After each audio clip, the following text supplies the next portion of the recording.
Jewel of the city of Windsor, and definitely a very aesthetic, beautiful ecological highlight. It's a geological feature in part. It was a landform, and when the glaciers melted, a lot of it was shaped, but there's also human occupancy and ownership that has also engineered and shaped the island over time. In case you didn't know, in a map of Windsor, this is where Peche Island is located at the so it's right at where the Great Lakes concentrate and flow, as you know, down the Detroit River to empty into Lake Erie and then head on to the St. Lawrence and the ocean. So here's a beautiful and interesting aerial view. I think it's Google Maps. And the area of concern, so you get a layer of land. The flow, the hydrodynamic flow is from right to left to go down towards Lake Erie, and that has resulted in the shaping. This is a recent photo. It shows the erosion control structures there and the habitat creation structures there. The thing that is of concern to us are these, I'm going to call them lagoons, which may be an erroneous term, all these interior areas, and right where the arrow is the canal that is currently plugged, and you can tell that if a flow goes from right to left, that canal offered a lot of fresh water into that system. That's very interesting and curious about how it got that way. So here's a historic picture back before there was a lot of shrub and so forth. It's about the 60s, I think, and it shows the lagoons. And I found it really interesting to find these photos, and there was a lot more naturalization that has taken place since this, but they were engineered this way. Hiram Walker, when he dug out the canals, dug out the lagoons, also put in the bridge and the canal. I think it's obvious that the canal was meant to keep the whole system fresh. So it's an integral part of it. There's another photo that's a little bit later. Where's my arrow? There it is. Do you have a date on this? I don't. It's about the 60s. This one's a bit later. You can see that the reforestation is happening here. And I've paddled. How many of you guys have paddled around all those lagoons? I've paddled around all of them and know it in detail. So this is from the other direction, from the Lake St. Clair side, looking downstream. Okay. So this looks like quite an early photo, actually. And here's how it is today. Our beautiful Peche Island. You'll notice that it has the limestone block revetment and 9 islands on the right side that were formed to prevent the erosion from the lake and the lakers that go up and down and all that. We were losing a lot of trees out in the front and real estate out the front, and all that limestone is protecting that. And so congratulations to those who were involved in that project. 2022, the formal name for it is Peche Island Erosion Prevention and Habitat Protection Project. Politicians can never do anything unless it's nice and technical sounding like that. So now here's what we used to enjoy, right? The canal supplied a freshwater current vital to the lagoons, and in the past the canal was clean and navigable. Here's a current picture. I can't remember where this one is from. It may be from the website, but you can see that the paths, when people come to the dock here with the ferry, they can go along around the outside, and then they have to cross the bridge to access the remainder of the island if they're not navigating it by water. And you can see all the lagoons there. So remember, current flowing from right to left. East to west, and then it heads south after that. So you can see here, I found this picture interesting. You can actually see, if you pan right there, there's a significant current that was feeding the lagoons there when it was even at just this level. I think these are contemporaneous pictures, if I'm not mistaken. But unfortunately, this is what we're looking at today, and this is what's got everybody upset. Come on in and grab a chair, folks. There's chairs at the back here. So this is the state of the canal right now. Very overgrown and very blocked. And that's what's got all of us concerned. Here's what it looks like on the Lake St. Clair side. And so this used to be quite deep, at least 4 to 5 feet deep from the top of those walls to the bottom. So I should read some of my text, shouldn't I? Okay, the canal since 2022 has been choked with gravel. What are the results of this for the lagoons? And so the bad news continues. This is what the initial lagoon directly downstream of the stream flow was like. This is the way many of us remember it up to 2022. And it's really transformed this way. So this is, I think, a couple of years ago. It's been a steady and rapid deterioration or degradation. That word will be contested today, but in my mind, it definitely is being transformed. Let's put it that way. Actually, that's my kayak there. Is it your kayak? Yeah. Are you boasting? And I took that picture about a week or a month ago. Oh, is it? Okay. Yeah. So here is a more recent sort of close-up. This image actually shows where the canal should be or is, and the bridge is in behind all of that growth back there. So you can see there's no flow whatsoever at this time. Just kind of an overview again. So here's the whole system. Our glorious Great Lakes watershed. The water is moving towards the St. Lawrence from Superior, from Michigan down to Huron, and then the St. Clair River, Lake St. Clair, and then our Detroit River. The bottom view there is a cross-section exaggerated of the elevations, and as the elevations go down towards sea level,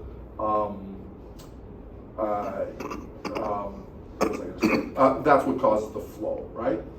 So we're right in the middle there. See where it says Lake St. Clair? And we're about 9 feet lower than Lake Erie here, and that's what causes the flow down So there is kind of, this is a significant, worldwide significant situation in terms of water levels and so forth. Okay, so here's something I dug up. The U.S. Army Corps has recorded lake levels for 107 years of all the Great Lakes since 1918. And this graph shows just 2 of them. I just selected 2 of them, Lake St. Clair and Lake Erie. And you can see that the mean line through the middle is the historic average, okay, of their lake levels. So you can see some fluctuation. And then I've got a blow up of it that shows just the last 26 years of Lake St. Clair only. So you can see, you guys know how to read graphs? You can see from left to right the year, and on the far right, and then this is levels in feet and meters above sea level. So there's some things that I learned from this map, or from this graph rather. The seasonal level fluctuations are typically about 2 feet. So if you don't see that wave, one season is one wave. Okay, in the spring and fall, in the fall and winter, water levels are low. You guys know this better than I do. You've been on the water. And then typically in the spring and summer, the levels are at the highest. But the amplitude of those is roughly 2 feet, 1.5 feet variance per year. But then you get some historic highs, which we had in 2019 and 2020, which caused a lot of the erosion. But one thing I want you to notice is that where the lake is right now is dead bang on to historical mean values. It's not low, it's not high right now, it's at historical. So that means if there's an explanation to say that the problem we're having is simply low lake water levels, I don't think the data substantiates that. Okay, so here's a picture of the seasonal change. This is a pretty old picture, 2009-10. So here's the canal's quite empty, right? So this is it gets pretty much the flow stopped. But the other thing I want you to notice is how deep the canal is when it's functioning properly. So here you can see there's no leaves in the trees, and that's what it's like. But then, like clockwork, once the rains come and the snow is melted and the ice is melted, oops, I think I skipped one. No, I didn't. No, that's the right one. So you get flow restored. This was the old bridge before it was renovated or rebuilt.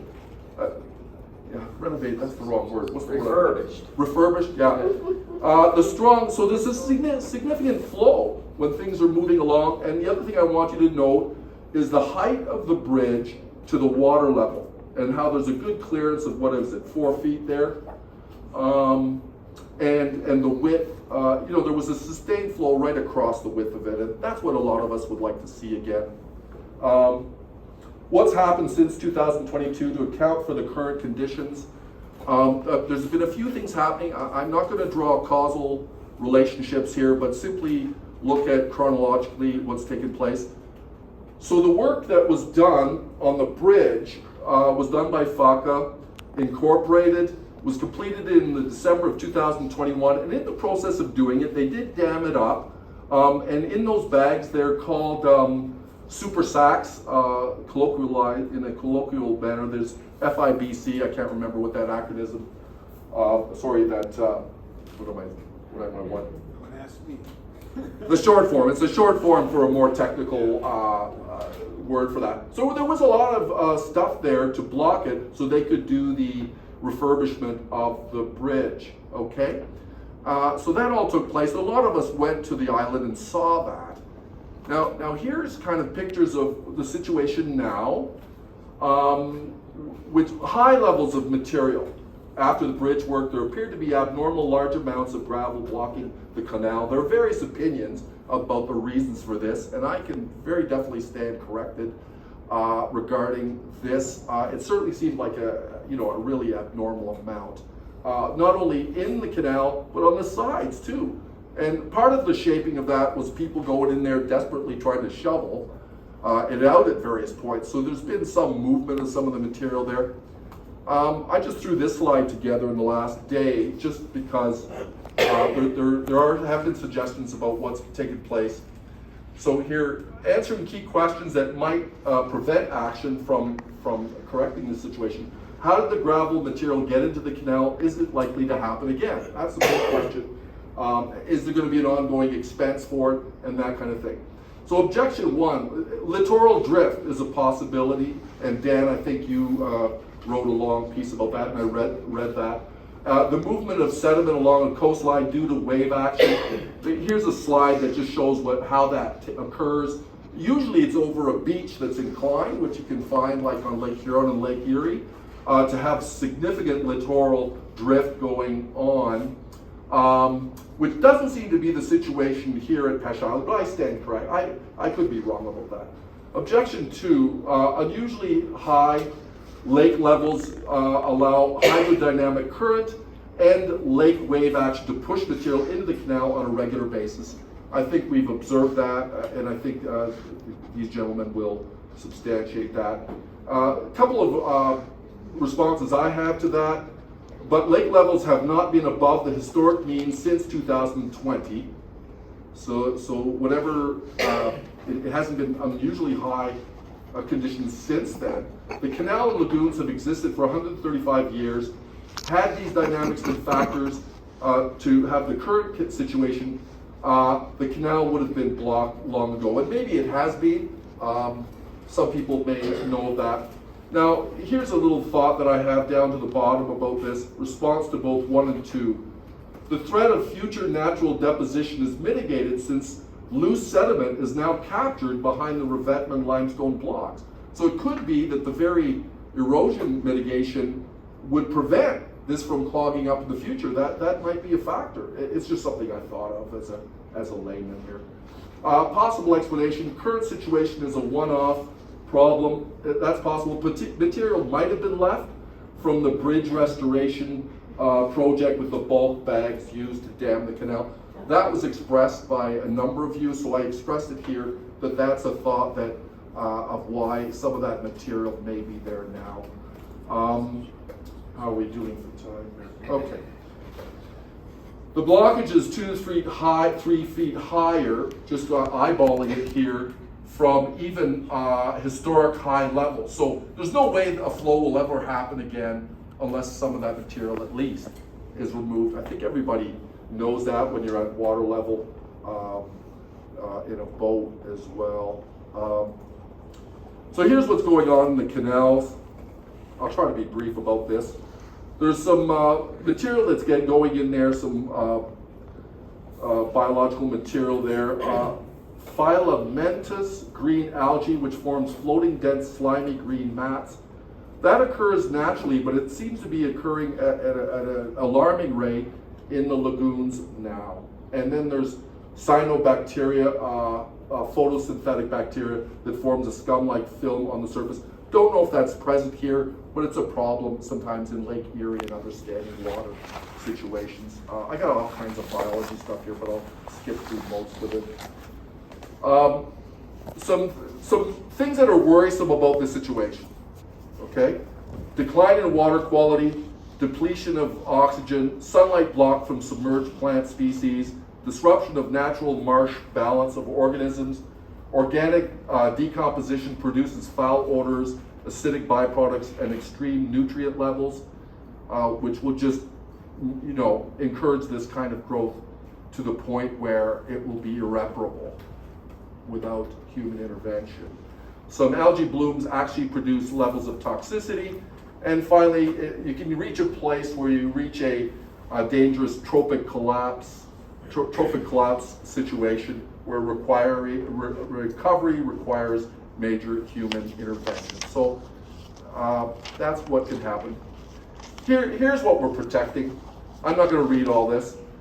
This is for an excerpt from ERCA regarding all the animals in there. I just added the reptiles and mammals. Someone just took a picture of an otter or a mink in there that was swimming, and someone put it on the website. So we got some really interesting, beautiful, and I love kayaking in there, and I'll sit there, and just the symphony of the birds and the animals is just precious, and that's what we're all concerned about. A summary of ecological considerations. I'm going to be reiterating a little bit here, I bet. The canal is vital to the ecology and health of the interior, habitats and feeding areas, water quality. It does seem to be a time-sensitive issue based on how quickly it's reached its condition currently, and it could reach irreparable conditions. So those are ecological considerations. Practical considerations. And this is where we join hands across the room and say we want to cooperate with all the authorities. Restore the once pristine and sustainable marsh ecosystem of the lagoon system and the wildlife. Number 2, enhance Windsor's enjoyment of it in all of its beauty. Number 3, they're not numbered, but I'm just saying. Protect the value of Peche Island as the city reflected in its many investments. The erosion control cost a total of $4.5 million. The bridge work was $500,000, and the ferry that makes access possible for people who don't have kayaks, it was, I believe, $1 million investment. So obviously the city cares about the island and wants to see it flourish.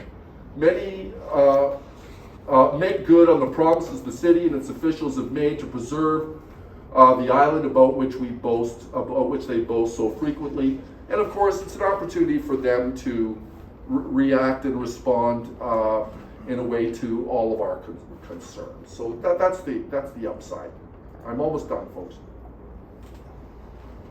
And here's some official words. I won't read this. This comes from the City of Windsor site, and it lauds the praises of the beauty and the ecological wonder of Peche Island, and features that canal. That lagoon that you can see right from the beach area there.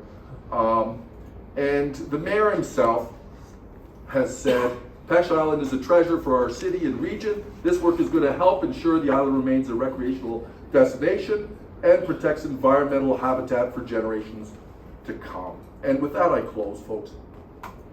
We can grab the lights. Thanks, Martin. Yeah.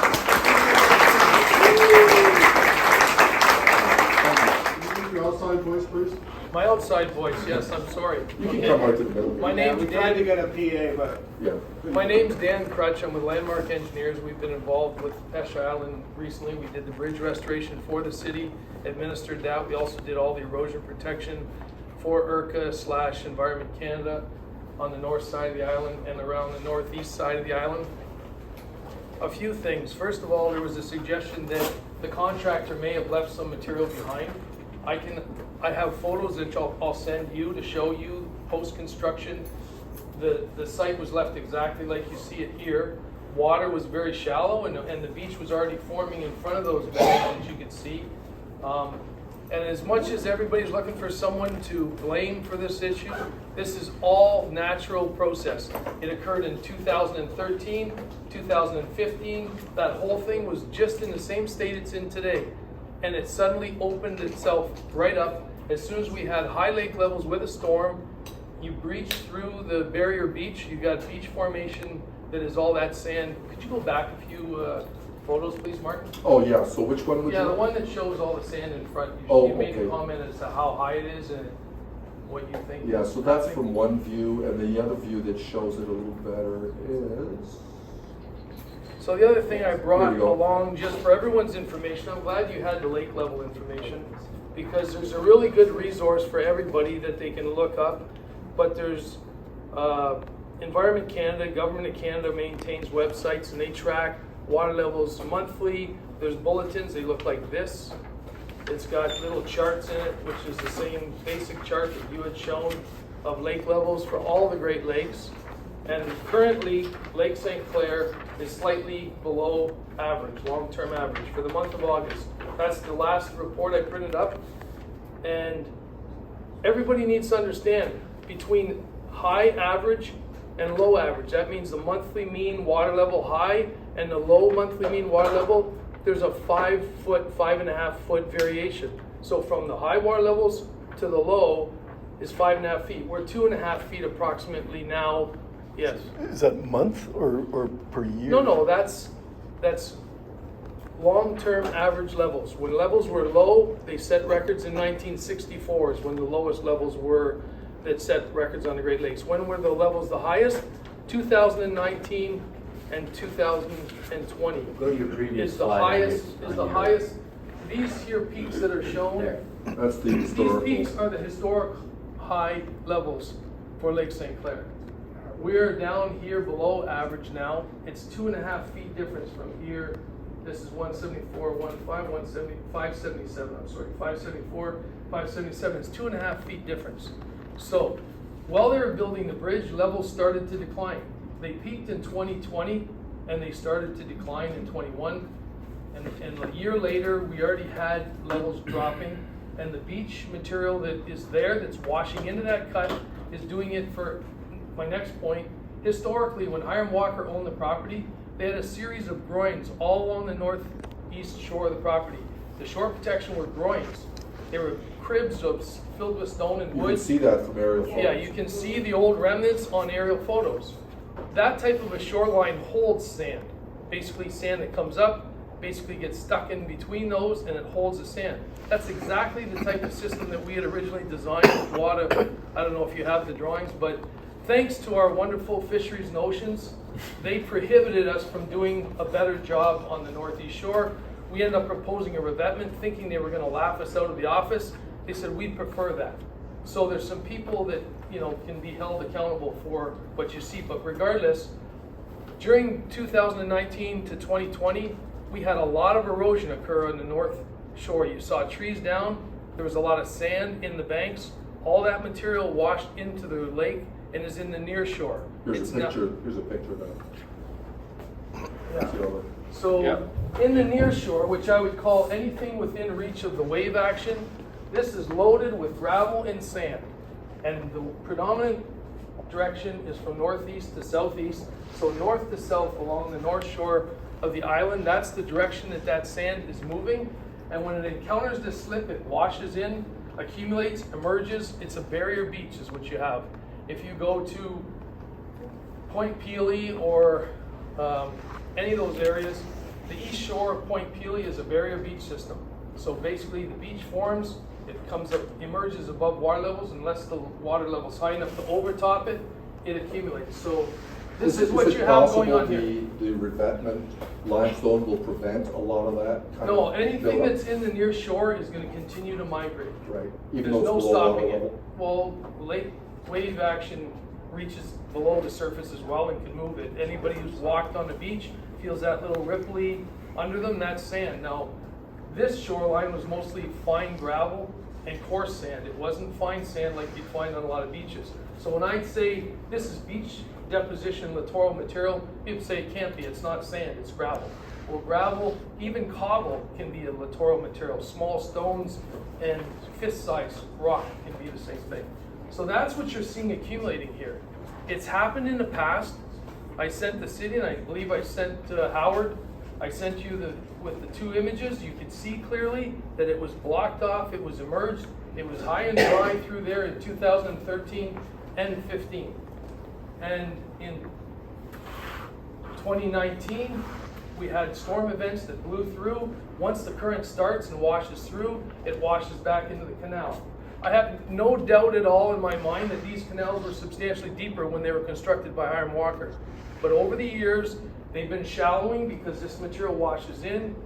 People enjoy sitting in there like a spa in the shallow water. It's like a beach. I get it. That's a much nicer condition to recreate in. But the reality is natural processes are going to interrupt that from time to time. And we're in a lower water level stage now. And that's all there is to it. There's no wrongdoing on anybody's part. It's littoral material, lower water levels, and I've got one other image here I just want to make reference to.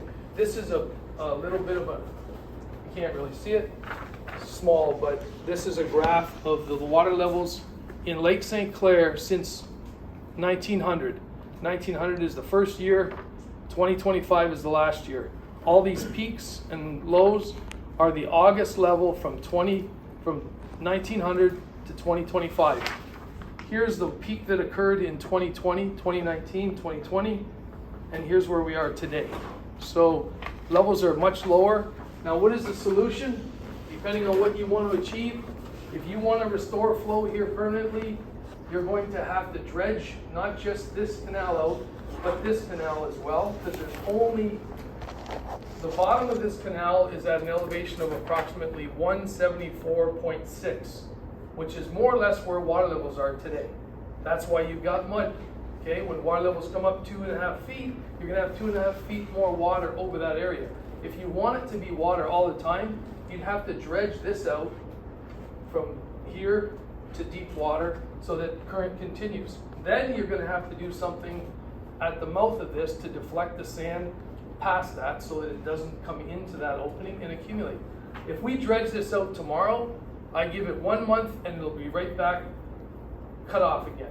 Because as soon as we have a few storms, all that sand comes around the point, washes into the slip, and it cuts it off.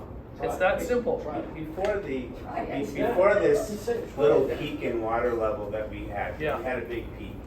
Before that was a 10-year period of it being a couple of feet lower, and it was not blocked during that period. Didn't fill in during that period. No, but when water, what you're missing, this is a combination of a bunch of things. When we had the high water levels and no shore protection, go back to the image if you could have. Oh, which one? Shore. Just anything showing the shoreline that we repaired. Map? Yeah, we know what it looks like. Well, high water levels came up. The beach, this whole shoreline was eroding rapidly. And all that erosion is sand and gravel that was part of the island washing into the near shore, and now you've got a stockpile of material on the lake bottom. So that's a different explanation, though. That it's not. Would you It's accept littoral, the revision natural littoral of the process. explanation is not that it's the current water level is too low, and therefore it's that the water level was previously high enough to cause the erosion, which caused the littoral movement that you described. Yeah, stockpile of a lot of The issue material. is not it being too high or too low now. Is that, can you agree No, with it's that? a combination of both. It's not one or the other. It's a Because combination the of. level of it is now is actually higher than it was for a 10-year period when it never blocked. So it can't just be the water level being too low. It was blocked in 2013. It was blocked in 2015. Never like this. It was never anywhere close to this. There's another factor there too as well, and Dan had alluded to that. Excuse me, everybody, I just wondered if Tim Byrne might have some comments on this. We're still talking to him. We're still talking to him. I don't understand. You guys like, listen, none of this was a problem until you, like, started construction. We all literally saw with our own eyes that it was from you guys, and now you're showing us graphs and trying to trick us into thinking it's anything other than what you did. What did we do that did this? Just be blocked the specific. whole You worked thing. on the bridge. You worked on the bridge and the bridge caused this, is what you're saying? You did a good job It all on the started, history. I've gone to that island Just for a minute, I 50 want to years. understand the I've point. never seen it like this ever, for 50 years. You can show me all your graphs or whatever. Every year we've been to that island, and it's never been like that. In ever. 2015, we prepared a design for the Conservation Authority on behalf of the city, because the same condition existed in 2015. The water levels inside the canals were deteriorating. Remember being No, like that's just not true. What do you mean it's not true? I got documented evidence. Have you guys been there? Have you guys physically gone there and looked at it? Yes, ma'am. Yes, often. When did you go? 3 weeks ago. I haven't been there since the spring of this year, but I was there a lot ever since, because I've been doing things for the city. There's a plan to build a bridge to replace the old boardwalk that was a bridge and build new trail. We did a design, it's ready for tender. I don't know, did we tender that work, Wada? Okay, so we've been there for a long time. There's a bridge that's gonna be a floating bridge when there's enough water to float the bridge in. Thank you. Can we move along? Sure, go ahead, And I'd Tim. like another perspective, and that would be Tim Byrne, who is the Chief Administrative Officer of ERCA. And you might have some perspectives on all of this. Do you want a particular slide? No, this actually is, this is pretty good. A point that Martin makes is the island was significantly artificially manipulated by Hiram Walker. And he did it for his purpose and his use. This feature that we've got here, none of it's natural. And some of the things that are occurring, and Dan's actually touched on it, correctly. As far as my background, I've been 40 years with the Conservation Authority. In the 1970s, I was on the island with LaFontaine, Cowie, and Broadway and Associates. And again, I've been to the island several times through my career with the Conservation Authority for various purposes, various reasons. Over time, there's something, and there's a term that these gentlemen have been using, is tipping point. And I think there is a bit of a tipping point that's occurring here. And that is, over time, what was able to take place with flushing and or movement. Martin, bring up your one where you show the Vertical, like the map. planimetric looking down on the island. Right, yeah. Because over time, flow is carrying this material as well. And as Dan said, predominant movement, aside from significant winds, significant storm events, and whatever else, is in this direction and pushing out to the Detroit River. As it's doing that, even with this canal being open, it's sedimentation, and sedimentation is occurring in the lagoon area. And over time, again, the amount of material that's being pushed in there, whatever else, builds up. And, Dan hit the nail on the head. When I was over there with Angelo and Howard, what I was looking at was actually a wetland area that's going into full succession. It's not, and it's an unfortunate characterization, and I love when people want to use environmental things for their purpose. Sad thing is, looking at that island with my eyeballs, not as a kayaker, not as a person doing recreational things, but observing a wetland feature, it's going into full succession as a wetland. And if that canal is left blocked, then you're going to see a full lacustrine wetland generate there.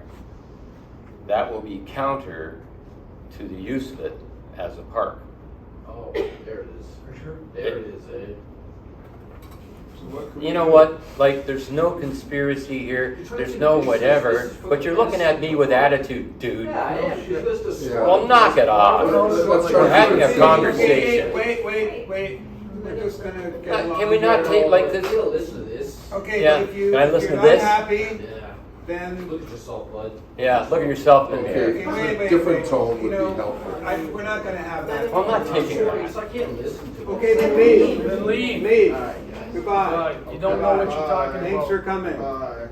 Next time, behave. No, Douglas. I'm sorry, Ma'am. I must apologize, but I've been in this okay. business for 40 years. That's okay. And just over the last few years, that kind of bullshit showing up at a meeting, it's like, Okay. now how do you, He's gone. Passion. He's It's done. not a call. But It's not what a I wanna bullshit, know- it's passion. and I understand that, but again, Respectful ways. we've got I have no means, I'm not selling you anything. I'm actually saying We're gonna that- move on though, is the time we're I'm, no, I'm not. No, I'm not. What I'm suggesting I have a to, comment, please. what I'm, Instead of talking about what caused all this and what is the solution now? Okay. Let's move to a solution. All right. What do we do next to correct this problem? Like Okay, the like- wetland where you were at, yeah. where you left off great. wetland, because Yeah. I have a 45-year But- history I followed. yeah. Now, I'm concerned that if it's left and not managed for the purpose that you all want to have it as a beautiful park, then you'll start to lose that opportunity to recreate in that fashion. And if it's allowed to go into succession, then it becomes something else. The senior levels of government will force all of us to regulate it as this other thing. So it actually behooves us right now to give consideration to managing it as, going back to your other pictures where you show the open thing. Which one? The bridges and the canal and the Canoeist, no, the other one. This is nice, I mean, about the bridge. So this is Yeah, how- that's okay. So to maintain, free flow through there, so, you can undertake the historic, cultural, recreation activities that you've enjoyed. And if that's the case, then you need to appeal to the city to look at the management plan for the park and to do budgeting that accounts for, as Dan had said, active management of it in a system that provides those other benefits. Now, Howard was on my back about not liking kayakers, love canoeists, and whatever else. And it's those uses that everyone is looking at wanting to have. Embrace that, ask for that, and actually, approach council and for council support for that in your park and as part of the park management plan, management prescription. So To have just it so we're suc- clear, what you're talking about is making a change in the situation on the island right now. Correct. And the city, including parks and facilities, looking at their management plan, The park as you management plan. mentioned, Yeah. and moving forward with finding a way to clear the. Yeah. And you've said that if the city is willing to look at that ERCA would move forward and help with advice. We support it with permits, advice, approvals, Your permit. and then we would look at also grant. Now, Your permit. yeah. Not the other. Now, up until the Ford government, we were designated as Public Lands Act officers. And we could issue and entertain issuing permits on Crown lands as Public Lands officers. We took that. ERCA specific. Doug took that away from Yeah, I us. remember this. All right, so we don't have that. We also, at one point in time, had a level 3 agreement with DFO. And Dan and I would regularly fight and wrestle over Get along. and come to terms with what we had to deal with for federal fisheries approvals. We no longer have that. So we have a federal fisheries department, again, that we want to reach out with the city. We also have the province, through the Ministry of Natural Resources on Crown Lands and Public Lands Act issues that have to be looked at. But there's also a permit required from the Conservation Authority. That permit we can readily issue, but there's going to be some significant works to deal with DFO and M&R. What's EF forward to? Department of Fisheries and Oceans. Oh, that's right. Now, Howard, that number I threw out to you, What was it again? 125,000. Right, That was to do what? All that does is pull this sand and gravel out of here. yeah, that's a good start. Okay, but that does not. This is shallowing up. Yeah, I agree with Go- you. It's all about that. washing. Yeah, into the go canal. back to those, go to the picture where you have the canoe sitting on the bed. Right. But isn't it the case that there's Yeah. always going to be some amount of maintenance Yeah. that's needed and mitigation of the natural forces that are affecting the island in order, as you said, to promote tourism, promote kayaking, promote the recreational use of the island? And as far as I can tell, ERCA is all for that. We'd support that. Yeah, There's a couple of people. so, Okay, okay. this gentleman's had his hand up here for a while. I was just, could you go back to the aerial shot? I was wondering about the existing rock fisheries that you built on the other side. Could you explain the Here? the purpose for them? Was there anything to do with sedimentation or river course change, or was it all just for fish? Because I mean, was there some It was protective? for, it was for both, Wave but action, it was all to mitigate wave action, reaching the shoreline so that, because the north shore of that island was receding quickly because of all of the. So those freight islands away- must protect this inner bay, right? All That's of what it was that. protecting? Yeah, that's Okay, what that's the other. Because the Lakers would send waves. Yes, and not just Lakers, personal watercraft now are a Right. lot more substantial than they used to be, and their wakes are actually more harmful than the freighters. More It's a choppy wake. combination. Two So I know points. when I get Like in you behind you those, also it's a lot calmer. you also said that even if you put a revetment on the I guess would be the east side there, There is that there is a It's revet. all Yeah. protected. well I mean like an outer one in the water, like you have there for the fish thing. Well, this is onshore protection. Okay, onshore protection. If I can But interrupt obviously here, like David, if I can interrupt for a second, I know that we've got James Chaco and his team well here. I'll be very quick. Like I'm trying to understand what And you were we're trying to. short on time. Okay. I'm trying to understand what you were saying, because you're saying that even if you did something in the water there, the shore would still erode. Is that what you were saying before? What I said is the erosion that occurred in from 2017 to 2020 and 21 even, before that protection was put a lot of sediment in the near shore area. That means. So it made it worse, is what you're saying. No, it's there Yes or now. no? It's there and it's moving and it's washing into the. But did it slip. make it better or worse relative to the blocking? No, it's more material to go into there. That's So it made it worse. Yeah, It- Yeah, absolutely. what made it Dan worse. was describing was the erosion that was taking place on the island, all that. No, but material I'm was talking sitting on about where littoral. your think other he's arm talking is. about this I'm thing. talking about that side. Everybody. And the other point I would like to make, just let me finish, Howard, is looking at Belle Isle, what they've done, and also what about cutting a new canal right through from the point, like from that side into the lagoons. That would be a lot of- A You'd be lot of looking- things are possible. It's not practical. It's not affordable. And I don't know where the city of Windsor and taxpayers are going to get all this money to do all of this. Well, That's the challenge. I'm not. Pardon? Would it I said work? you did a beautiful That's- job on the north side. Those were all funded largely by who was the Environment Canada? Threw a Environment whole bunch of Canada. money at the. We got city. $700,000 They from didn't. You Environment didn't Canada. build that with Windsor tax dollars. That was I got paid with one, Environment I Canada. got, I got a clarification question and two quick follow-up questions. So you were touching on that, what we're calling the lagoon is on a natural progress to revert back to a wetland. It's Is that what shallowing. you were It's saying? shallowing. Every Shallowing. time you Okay. introduce sediment, erosion, shallowing.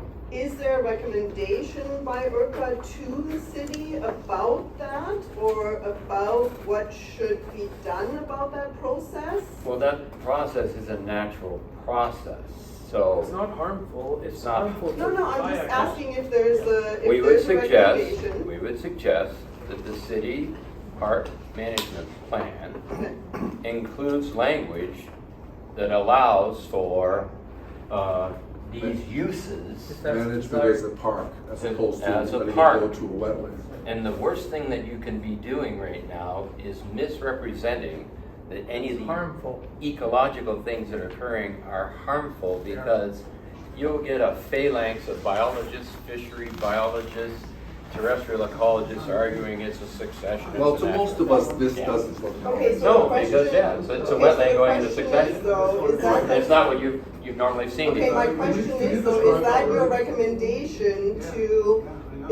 recommendation to let it revert to a wetland? No. No, he's presenting No. options, but we're Okay. trying to Because clarify it's the a city, it's options. a City of Windsor park. Okay, and then is there somebody here from the city of Windsor Yes, who there can is. talk to Would the you come up player? and talk? Okay, I just stay real Mr. quick. Chaco, So we need you. well, he's not sitting up there. Maybe I'll come up and say a few things in terms Yeah. of the city's management plan is, some of the potential. That's what we want to But I hear. know that. Can you come up to the front? Come on up front, don't be shy. Maybe a couple gentlemen back here, if you want to answer a question, maybe give 5 more minutes, and I think it's 7 o'clock, and I can say a few things, you can take some questions on behalf of the city, and That's what we want. That's what we want. You use a technical term, can you describe what that means? Succession or whatever you use? Succession? Yeah.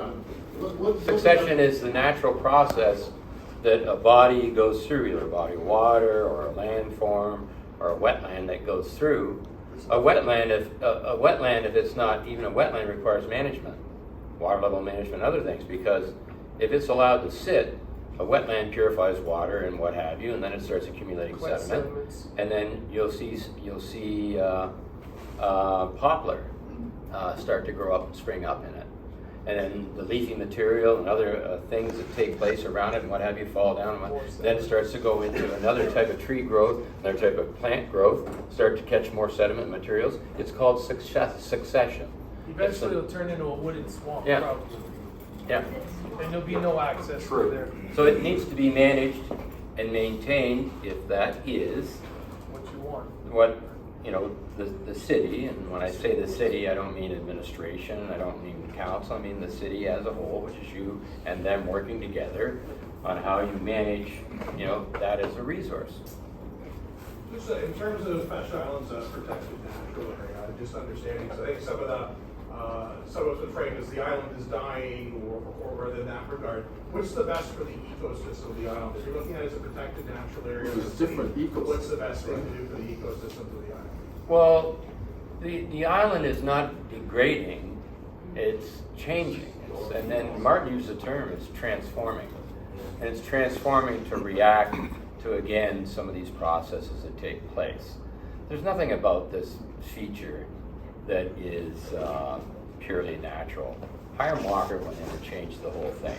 So, it's more of a park, and it needs to be, it should be in full consideration, should be to manage it for that purpose. But, and then Jake can talk about that. This shows in how a much it changed. Yeah, This is yeah, there's nothing natural about that. Right. And Just a fast one. Yeah. My name is Scott, by the way, and I have a 45-year history of paddling over to the island. And I remember over the years at least 3 occasions that the water level came up really high.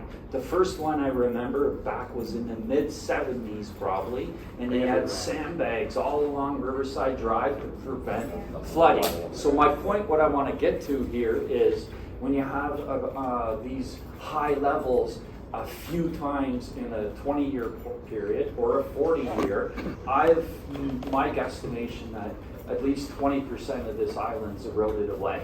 And this stuff has got to go somewhere. And you guys made some very good valid points that it's washed in naturally by the wave action. Where the previous years, when there was flood, there wasn't as much erosion, or the rate wasn't as fast, so we didn't see as The much erosion was there, flow you in. didn't see it because it was underwater. That's, It was moving, but right? I can go back to when we had these floods and the water went down. It was like every 4-year cycle and went down, but there was always a couple inches under there. But my point is, supporting what you said, there's been more erosion on that side and it's gone in more over the 40 years. We got to build up more. You're probably right. In the lagoon, The biggest it's issue- packed full, like you guys said, was when Hiram Walker dug it out. It was probably a lot deeper. Yeah. So over 100 years, Yeah. guess what? Yeah. Yeah, it's Filled back gradually in. been So I filling just in wanted with to say you sediment. guys had good Yeah. valid points. Thank you. Okay, so we're gonna move on. to the next portion of this meeting. We've had a nice discussion about the ins and outs and everything. And now, I know a lot of people, including not myself, want to hear from the city exactly what their situation is, and whether or not we're just wasting our time, or there's going to be some way that the city can work with us and deal with this. And Angelo, you're included. As your city council, I'm here to hear your concerns, basically, and what your concerns are what I tell to the city. So I'm your voice. Go through me if you have any concerns, and I will bring those concerns to our city. What I'm hearing here is we have an ecosystem that is naturalizing in the natural cycles of life in nature. Do we want that ecosystem, or do we want a kayak facility? That's the choice. What's the plan? What's the plan? Well, the plan, basically, if the plan is to go by nature and ecosystem, this is healthy. It's called Peche Island for a reason. But it's a city park. It is a city park. Yes. The interior is full of dead fish everywhere. Yeah. It's not about recreation. Yeah, that's also- all over the island now that weren't there 2 years ago. There's animals that were there 2 years ago that are not there now. And There's no fish. turtles. Don't mistake us being here as all a bunch of kayakers that just want to be Yeah, selfish exactly. and kayak. No. I'm more interested in the natural life that's there. Right. Okay, I don't care if I ever ride it. Right. To be honest with you, but It can be it both. would really be nice if we had some older It is pictures both, or it before was. Hiram Walkers did the work to see if actually the water was flowing through there. Okay, excuse me, we're getting off topic. We want to move forward and find out what can be done. Yeah, let's. Practical. We could But go over Angelo, this. just to make that point across, Yeah, we're very not, good. we're not, like. And point well taken. Not everyone here is a kayaker. Other are naturalists. Other are just people who love our city. So I want it to be a city park that we can all enjoy when we want to. As we can right Better now. access to it. And it already is a park, so we have to maintain it as a park. We have to remember too, though, that one time the island was up for full development as a sort of amusement thing. That wasn't shown in the history, but that's before the city owned it. There's a lot of history in Okay. the park. Okay, Let James find out what James has to say. James Chaco is the Chief of Parks and Facilities with the City of Windsor. And you, I think, would have some sort of idea of what the city can provide in terms of dealing with the situation. It's already been established. We're looking at this as a recreational facility, as a park. And right now, that usage, that recreation is being impeded. So we want to know what the city can do with our support, even to the fact, the point that a number of the Peche Island, Safe Peche Island people are willing. We talked about a GoFundMe, we talked about a pledge drive, and we are willing to put money into it as well, if that needs, if the city is having problems, whatever. But that's how badly, we're all here, and we want to know what can be done and when it can be done, because as Tim will tell us, now is the time to do it, and to fix it in October and November. That would be the least impact on the environment, the fisheries, and all the rest of it, timing-wise. So. Thanks, Howard. So, yeah, as Howard was saying, I'm James Chaco. For the purposes of this discussion, I'm still the Executive Director of Parks, Rec, and Facilities, but for some people who may follow the media a little bit, I was recently seconded to Transit, so for right now I'm the head of Transit. But also with us here in attendance, I do want to point out a couple of the other city people who are here with us. So Jamie Scott is now the Acting Executive Director of Parks, Rec, and Facilities. Jamie's been with our department for some period of time, was recently in facilities, but was the manager of Parks Operations before that. Wad Aliasiri is our manager of Parks Development. So Wad is somebody and his team who's worked very closely with Dan on all these projects. His team is the one who actually carried out the restoration of the Hiram Walker Bridge, is the team that is carrying out the installation of the new boardwalk, does a lot of our infrastructure projects. And we also here have our Commissioner of Community Services. So this is who Jamie and I both report to as part of Parks Rec and Facilities, so Michael's also here to just, we were invited, we wanted to come out, we wanted to talk and provide as much information as we can. So I think, when you want to know what can the Parks Department, what can the City of Windsor do moving forward? So as part of our natural areas, which is part of the Parks Department, we have our city naturalist, Karen Alexander. Some of you may have met her. She's out at Ojibwe Parkway at the Ojibwe Nature Center. And as part of her role as a city naturalist, the natural areas within our parks. So the Ojibwe Prairie Complex is a large area. Little River Corridor Park is a large area. That's everything right from the river all the way back basically to the city limits by the 401. There's that long corridor for the embankment that's along Little River. Another key piece of an area that she maintains is Peche Island. So the city naturalist is out there weekly, bi-weekly, attending to the island. We provide staff time to do work. They also are out there as part of the tours that go on the weekends. When they have the guided tours, there's a naturalist or a member of the natural areas team to help present information. So although it is a park, it is also a natural area. In a natural area, whether it's Peche Island, Little River Corridor, or parts of the Ojibwe Prairie Complex are managed differently than an active recreational park such as Micmac Park or Riam Park. So there's always going to be a different balance of how we manage any parkland based on its classification, and then certainly based on the direction of council, the ability to provide additional resources. Obviously, our budgets are finite. Money can only go in so many different places. On behalf of the Parks Department, I wish we got 100% of the city's budget. Unfortunately, that's not the case. Even within the component that's afforded to the community services area, it's still then broken up between libraries, between culture, between the various areas of park rec and facilities, and then again within parks, how it's managed. So there are always a limited amount of resources. It's a balanced approach. So as part of the natural areas mandate, and the city naturalist has this on her list of upcoming projects, as part of the Parks Master Plan, we have to complete a Peche Island Master Plan. So what this would be is a study that undertakes the exact governance of how you manage the island moving forward. And that would help to delineate the differences of the balance of the natural area components, the active or passive recreation. We have the trails, we offer tours, there's definitely parts of the island you want people to come and enjoy. And then the water features. And the canal has been a function of that island for a number of years since it's created, that we have advertised, we promoted as something. It still continues to be part of that balanced approach. It's something that, as far as any direction I've ever received from council, from the master plans to date, it's to exist. So I think if people think that it is strictly one or the other, and you've heard that, I get that there are people who want the canal to function and want it to be able to be there for an ecological standpoint, for an attraction standpoint, from just a viewing standpoint, for an active recreation. If you want to kayak and do everything, that can happen. However, as you've heard, I think Dan and Tim both very in-depthly speak about, right now the conditions simply don't allow for that to happen. This is something that has happened in the past. It's something that we have monitored. Dan, we have the documentation. There's been previous news reports when I've had to answer stories and articles about this, and even immediately sort of after the construction and restoration of the Hiram Walker Bridge.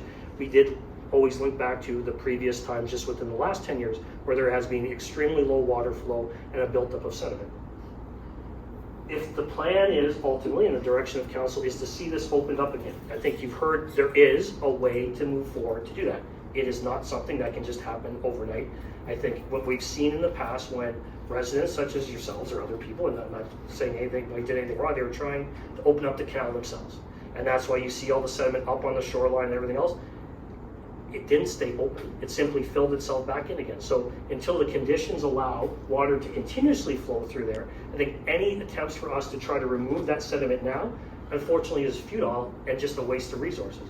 We have to align the appropriate times for when the conditions, Mother Nature corrects herself to allow for proper water flow, and then at that time, working with ERCA and getting support from Tim in the permitting process. And Dan's right, we're going to need permits from DFO and a whole host of other things, which means we can start that process in the near future and be ready.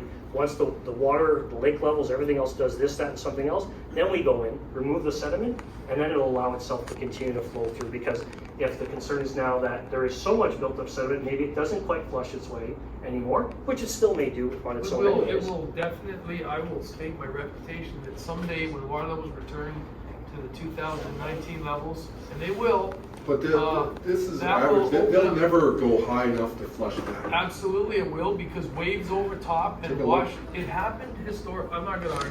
But I'm you're just saying contradicting it's happened yourself many because you said it was also in succession. So it can't do both. Like, if it goes to full succession, then it's I'm done. not talking about that, anyways, carry on, But sorry. James, Yeah. you said in 2023, when we had a back and forth over this, and I sent you samples of the material that's under the bridge, and you said in 2023, give it a year or two, and I took you at your word. And then and it's much worse. It's like, it used to be you could even scrape along under the canal. Now, of course, from the pictures, and I wish you'd show that one under, not that one, but it doesn't matter. But anyway, what I'm hearing, I just want to be clear. I'm hearing contradictions. Whatever. I just want to be clear. Nothing will be done at this point in time. Getting this taken care of in October and November is not going to happen. Is that correct? That doesn't seem to be Doesn't seem realistic reasonable. at all. It'll take us 6 months to get DFO to approve what we wanna do. Could the target date would be like next fall? Next year. Next year at fall. the earliest. It's gonna be what, next July after fish After flying July. season?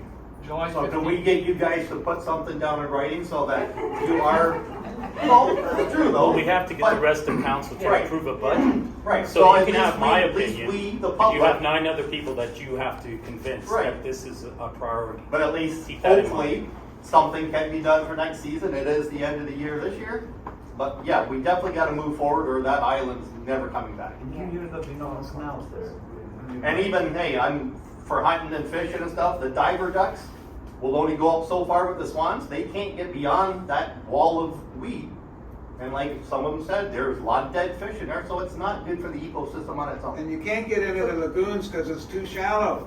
Yeah. I mean, And it's like, Well, it's not and gonna it's shallow, only there's too gonna. much biomass. James, did I understand you right, that there needs to be a Peche Island plan developed by the naturalists? Yeah, There's none in place? So there are plans in place on how we manage natural areas in general. In general? And how we've managed Peche Island to date. But a full-fledged management master plan. So these are the type of things we undertake. We bring in ERCA to consult. We bring in different bodies. We would engage somebody or hire somebody like Dan from Landmark to help write. So you write a comprehensive management or master plan that then goes to council. Council can approve it or not approve it, and then they can choose to implement it. Where you have management plans, master plans, whether it's just within parks. We have a parks master plan, a recreation master plan, a cultural master plan. You have But the nothing active specific transportation master to plan. Peche So this would be Island. specifically for this Okay. park as a natural area. So we've already identified it as being, it's unique, right? It is a different, just like the Ojibwe Prairie Complex is a unique environment, different than the majority of our other parks. So these very unique, special places get their own identified management or master plans to help provide the governance going forward. That still always requires, just like any management or master plan, first off, council support. Okay, no, and understood. approval. I just wanted to clarify there isn't a specific Peche Island master plan. There is not. Quick follow-up to that. Park. So the city had ownership of Peche Island for quite some time now. In that time, there has been decisions made to reduce some of the recreational use. All of us will remember there's smaller canals that have been allowed to naturalize. There used to be a dock where sailboats could go into, I'm not sure if you have the slide up, into almost to the bridge. It was deep enough. There was a dock that was removed. There was an open area in front of the ruins that has been naturalized. Was that a conscious decision at some point? Like, was that part of a plan for Peche Island? So I think when you talk about infrastructure, that old infrastructure, whether it was built by Hiram Walker or whoever, as most of it has reached the point of end of life, it is being removed. You know, we were fortunate, council supported the restoration of the Hiram Walker Bridge that came at an expense. Yes. Council has supported the replacement of the existing pontoon boardwalk walkway, and that's something that Water's team is Okay, I'm not undertaking. talking recent. I remember I'm the talking- dock. But even, I'm the talking- older project, so when those Yes. older things would have at that point in time reached end of life, At that time, the direction was to remove them. There wasn't a direction to replace them at that point in time, with the understanding that Peche Island as a whole is a natural area, it is a park, but like some parks, especially I was going to keep going back to the Ojibwe Nature Complex, it is a natural area and it has different designations both within the parks bylaw and then has different designations from either the MNRF or MECP in terms of what can or cannot take place within the lands of that park. So it's there for people to get out and enjoy obviously respectfully, in which we hope that people enjoy all of our parks with the utmost of respect, but it is not going to be as active a parkland or an active recreational park,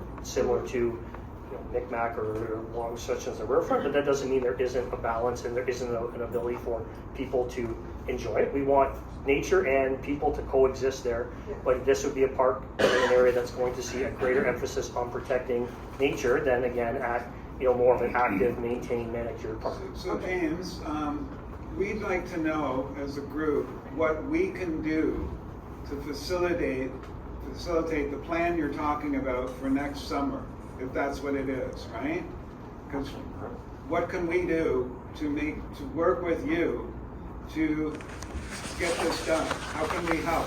Well, I think by inviting us, we're very appreciative that we were offered an invitation and a chance to speak, especially also that you invited Dan and Tim, who are again the experts. Anytime, like I said, anybody's ever heard me speak on Peche Island, I'm not an expert on any of these things. I can talk about the parks from a standpoint of planning and budgeting.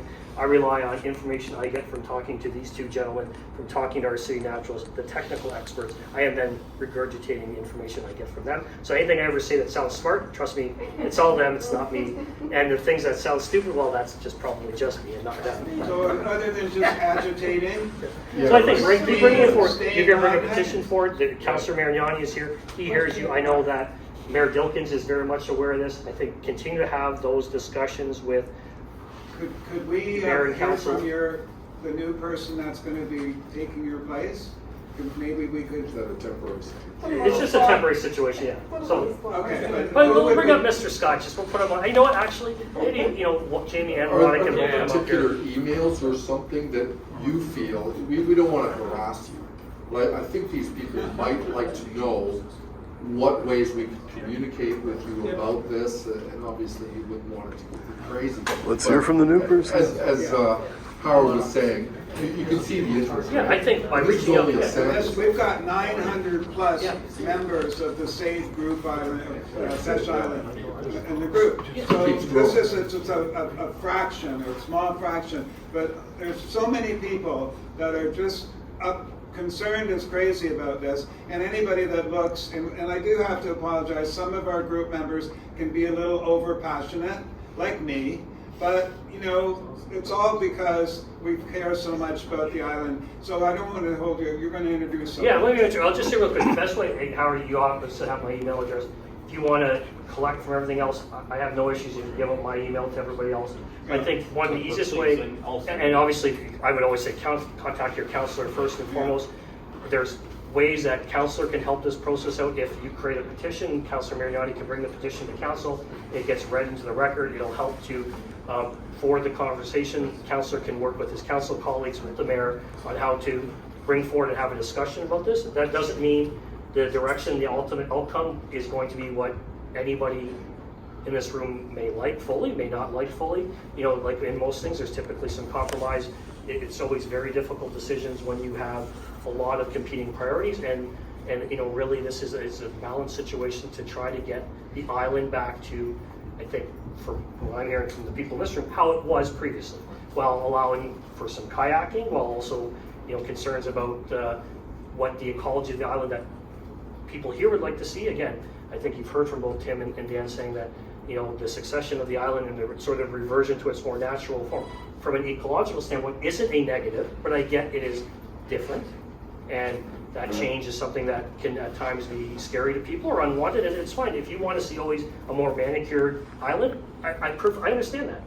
There are lots of things. But I'm saying, water flowing in. But naturalized is a wetland. The point is we can have both. That's the point. So let's hear what your guy has to say. But so this is like I said, Jamie Scott was our former manager of parks operations. He's taken over for me temporarily while I'm at Transit as our Executive Director of Parks Rec Facilities. So all of the questions and comments that I would normally respond to, Jamie will, and then Wanda Aliusiri, who's our Manager of Parks Development. Wanda's team takes over all of the, or takes on all of our parks projects, works very closely with Tim and Dan, a host of other people. So I mean, if there's some questions you may have for these two gentlemen, or if any comments they'd like to make, we'll turn it over to them. Question. In the back here, this fellow's kind of hand up. Sure. We'll go first. I support the concept of a master plan. It's one point of clarification. Should it happen, or is it on the books to happen? Is it budgeted? Should, it's not on. It should. So there is no master plan No. active on the books to happen. Keep in mind, for example, there's the Sandpoint Beach master plan. Yeah, That was I put understand what a master plan Yeah, is. we Library kinda see master where that plan, was. there's lots of master But plans. is there one actively on the books to be done, or is it this group saying it should be done? We have to go to council to say, fund it, to hire these guys to make it happen. Your So- voice determines that. If So there is nobody no- says So there is that- a, so maybe I can answer, there's a there's no plan to master do plan. on, it is just not funded at this time to move forward. So Sorry. it's on the books to do, If we it come is with just the not yet funding, funded. Not yet funded. Got it. So And your voice means nothing depending on how you vote. Something done next year will not happen until this is funded and is completed, correct? No, the two things aren't mutually exclusive to one another. You can move forward with this project, the permitting moving forward to determine how we can do either sediment removal or dredging or whatever, dealing with, say, this very narrow focus of the island, while still taking the time, and which is a longer runway, to complete the overall management plan of the island, get it developed, get it, and then get it brought to council for their approval or direction on the master plan. So the two things can So they happen. go parallel. Yeah. So if the money was provided by our group, would the city allow us to work with you, and if is it the money that's the problem? That means we have to conjure up this management plan? I mean, No, you need basically, to get Ziekelman on your it's side. clear what needs to be done. Tim Byrne has been very clear about that, and I don't know, I don't know what's stopping it. Is it the money? Because if that's clear, then we can work with that and move forward. But all this other stuff about master plans and sometime and everything, it's, you know, we want to move, we want action. Okay? So can we help? I think to go back, is it the money? The money is always a big factor in any decision to actually implement and move forward with something.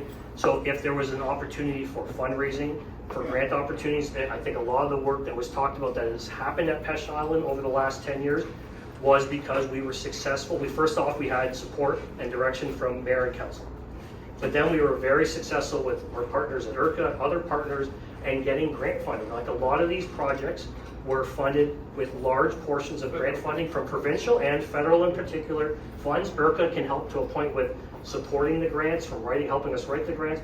But at the end of the day, most of these projects are not the type of projects the municipality, the city of Windsor, on its own is able to undertake. And I think that's something you hear said a lot about, a lot of issues, not just related to park. We need, I think if there's funding in place, then that certainly makes it a lot easier for this to move forward. So the city would accept our money?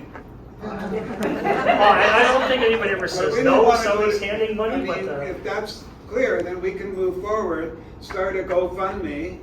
We've got over 900 members. If everybody puts in $20, I mean, we can do it. You know, I think it's a lot, unfortunately. You could do a temporary fix, Howard, that's all you can do at best. So, I'm just going to say a couple of words here because I've been listening for quite a while. First of all, my name is Bart. Gentlemen, thank you for coming out. I've been going to the island since, probably like 30 years. I understand, and I truly appreciate Dan and Tim for explaining the mechanics of things I didn't know. So thank you for that. I think where we're at today, and first and foremost, the canoe photo is mine from a 09-010 in the fall. So I've seen the fluctuations of water levels. I lived by water for the better part of my life. I've seen the lake empty itself out, fill itself back in. I think where we're at today is people are concerned because the amount of sediment that came in such a short amount of time. And everybody here will 100% say they've never seen it like that before. So Dan, I appreciate your comments. Of course, I agree, like, it's not been like this, and there's an explanation where that's changed. for sure, but when you say 2013, like, I was there in 2013, it was not like this. It was never like this. No, in 2013, it was closed off because the aerial photo in 2013, it's on ERCA's website. But hear me out. Go ahead. Everybody here, whoever kayaks, canoes, whatever, like, we spent significant amount of time there. I probably have 300 trips to that island by canoe. So I've seen it from winter levels, like literally going through ice and moving it and trying to get to the island. I've seen it during the high peaks when we had the 2019, 2020 era, highs and lows. The point that I'm making is that the biggest concern is the amount that has somehow magically appeared. And the crazy thing is, it's not even that it's dammed off in the front of the bridge where the lake is, it's that it's far past that. We have never seen that ever. And the thing is, with respect to dredging, I think Tim, you mentioned it, looking at that canal, that would be the ideal solution to push that water through. The question is, I mean, I more or less know that it's just a bunch of boggy stuff, right? What would be the environmental impact if there was a plan to dredge from the rear of the bridge all the way out in order to facilitate that flow for, let's say, the next 100 years? You know, is that out of scope? No, that would be determined based on what is needed to, again, secure that end use. When I was over on the island most recently, I was just looking at, okay, if you just blow up the sand and the littoral material that's in there, well, that's easy enough to do, but in doing so, within a month or 2 months, it would just be back. Because again, looking at these aerials again, the amount of sediment drift that's gone into the lagoon, it's filled. The stuff that's in the lagoon, once you pass the littoral material that's sitting there, is like you said, it's more slop. It's more organic, silt, and that can't be. The heavier material, the grit material, and whatever else, could be disposed of on the island and behind the rock and behind the revetment and what have you. That more sloppy material, that couldn't be. There's no place on the island to dispose of that. Okay, that's fair. But now back to the whole point of restoring the flow then. If, let's say, you, again, hypothetical at this juncture, because it's not going to happen in October, but if we were to able to restore water flow with depth, whatever, call it, dredging 3 feet down to the width of the canal, you're still significantly increasing the water flow, whereas once it starts coming into that lagoon, that silt will slowly fizzle out into the river by way of its particular, tributaries and moving out. So, I think one of the biggest things here is a lot of people are hearing one thing and then hearing another, and there's conflicting facts all the way in between. Because Dan, you did mention that even if you did remove all the sediment now, it would fill back in. Yeah, because but we've never seen it like that before. I know, but just as a community. what you're missing is this. You had 4 years from 2017 to 2020 where you had an unprotected northeast shore that's about 8.8 kilometers long. No, I totally get what you're saying. No, just hear me out. It lost so much material, and that just didn't evaporate when it fell into the lake. It's staying there, and the waves are moving it. So all that material that hasn't already washed in is sitting there waiting to be washed in. It's a constant progression. It's like a conveyor that's running constantly, and when it encounters that opening, it washes in, and then it emerges. The wave action builds it up, and that's what's happening. And I'm not disputing the science behind it, but we're trying to make sense of all of this. You got to deflect it around that entrance if you want to keep it up. I totally get it. I mean, I've seen the whole erosion of the island. We've already done it on the other side. We've seen it. The point that I'm trying to make, I think, as a whole here for everybody, collectively, is that people have been going here for 40, 50, 60 years. And when you talk about the actual canal itself, the sediment, we have never seen it like that before. Historically, Point made, and really, I understand, and we all feel the same way, but what I want to know from you guys is... The gentleman has a question back to him. No, I was just going to say, that was brought up about, money and not being a barrier, right? I just want to comment, from my perspective, like, we have a fantastic city parks department, award-winning city parks department, and it's so important that we take time, do it right, create a proper master plan and look at it. So I think Windsor sometimes flies under the radar, but the last year looking at our natural areas, we've got the Narwhal out, we've got the New York Times out, Canadian Geographic was in Windsor a few weeks ago, and it's doing a feature on our natural areas of the next magazine.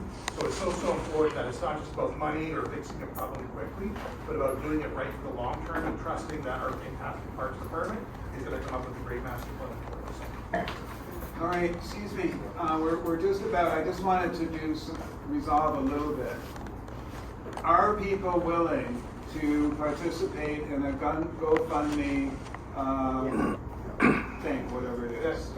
Hands up. Okay, and so, yeah, so we could, so that's, because I've heard that if we come up with some money, things could happen, right? Yeah, but we gotta come up with a lot of money. I know, but the bottom, so the second thing that I wanted to ask is there somebody that can help me in terms of setting up a GoFundMe? Is there anybody that has experience like with finances and all these kinds of things? Anybody here that, no, okay. Hey, I can help you out on GoFundMe. Huh? Sorry, you said.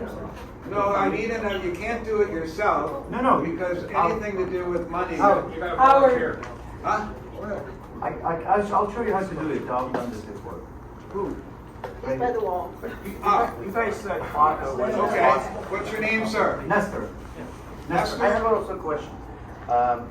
Just a quick question. I don't know if it's, will it be, if we decide to, like, previously it's been done by other people, like, they try to open up Canal, right? Yeah. So if somebody would decide to, like, just do it on their own, try to open up that canal, would that be legal, like, get fined, or like, are we able to do this, just try to do something ourselves? So obviously, so we can't give you permission. I would say that's a violation of the parks bylaw, and if you were found, if you were going to tell me we're going out to do that, I would thoroughly discourage you to do such activity. For not only the reason that it's again a violation of the parks bylaw, but what we saw when people tried to do that in the past, they shoveled more stuff up, and all they did was fill it again. Now you had all that sediment on shoreline, which is that crazy. had- and then the water, the rain will take it back in. So when I'm the one that posted, like, let's do this, we'll better the buckets on our page. But I just went there the other day and measured everything because I own a construction business. So it's about 10 dump trucks in there. And obviously, I'd suggest there's more than that. I'd say there's probably 6 tractor trailers in there. you guys said roughly.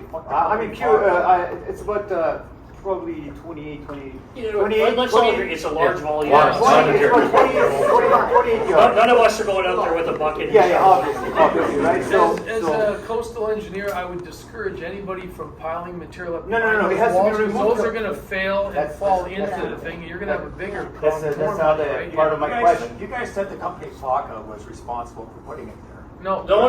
So, okay, let's be very clear. They did not. No. So when the restoration of the historic Hiram Walker Bridge was undertaken, material was brought in. I think you heard super sacks, others thing. And it was all Gave me taken baskets. away, It was every all bit taken of away. it. We have as much documentation as anybody could ever want to see. Water's team was undertaking I that can work. show you the Dan is the photos. engineer. We had to satisfy permits from everybody from ERCA to DFO. None of that material has anything to do with the restoration or any of it. All of that was removed. And if you don't believe me, then and if you don't believe us when we tell you that, you may as well not believe a single thing we have to say. And quite frankly, then this entire exercise is a waste of everybody's time. It's too late now, anyways, because the work is already good. But anyway, so obviously material has to be taken out of there, dredged and then taken out, because you can't put it back in the lake because it's going to get. It has to be removed. food Barge back in, right? But And that's move it a temporary naturally, solution. I'm looking at it's about 4 to 5 feet of water, and I don't think the water's going to come up that high ever, because if the water comes up 5 feet in a St. Clair lake, we all going to be at the water. Well, keep in mind too, there's wave action. The erosion isn't just caused by the level, but There's waves about, wash it up and build there's it up about higher. 30 meters of sediment that need to be removed, because we're not just talking about the bridge, we're talking all the way to that lake. That's right. So that's trench has, you have to create a canal. That's what I mean. You have to redo the That's whole what I'm canal. saying. So naturally, to remove all that 36 meters, I measured it yesterday. It's 36 meters, so it's about 100 feet. To remove all the material right from that to the lake, I mean, it's going to be very. No, but even in the lake, you're going to have to put a truck. No. After that, and that canal has to reach the other side, the west side, Yeah. to take the water that's flowing to pull it out. Yes, So that's you what I'm need- saying. you So need naturally, to I don't know. Maybe it'll happen in the next 50 years, but I mean, 2-3 years it'll be too late because all those canals are going to be already mud. They're going to be there's going to be no light there because if there's no flow, so all the plants are dying and it creates it's a sediment, right? So then if you even open a canal, you won't have any depth there. Then you got to dredge the whole thing. So I mean, it's very time sensitive. You know what I mean? I wonder if at this time, because this is all starting to get into technical matters, which requires a different venue. Can you explain the financing of the outer one that was done on the North Shore with the fish hatchery? That one. Well, explain both of them if you could, please. So that's the Peche Island erosion project that dealt with the rock erosion along the coast of what's called the east side, and then the islands. Quiet, please. That was a project that was undertaken with support from ERCA, support from the city. It came with funding, city funding, ERCA funding, different grant funding, and funds that the city had received from other general programs that they were able to direct to that. So we get funding, what's called federal gas tax funding. And one of the applicable ways to spend that is on parks projects. So a portion of money over a 3-year span from federal gas tax funding was directed to help support. Can you send Howard the details on that funding? I'm sure it's in a city report somewhere, but link to it.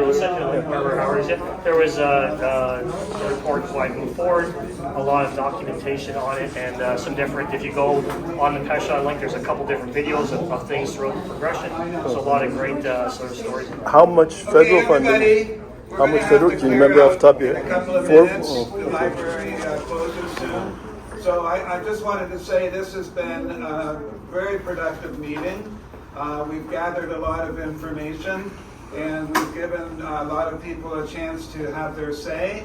And as far as I'm concerned, the main result of this meeting is to hear from Mr. Chaco that yes, indeed, the city would work with us if we had some finances towards doing some mitigation on the channel, and that's what I want to leave it at. Is to say, for me, is to say, I'm going to set up. I need another. You can't work with this money on your own because before you need another person to make it legitimate and everything. So I'll leave it open if somebody wants to help me be part of treasurer or something. I don't know.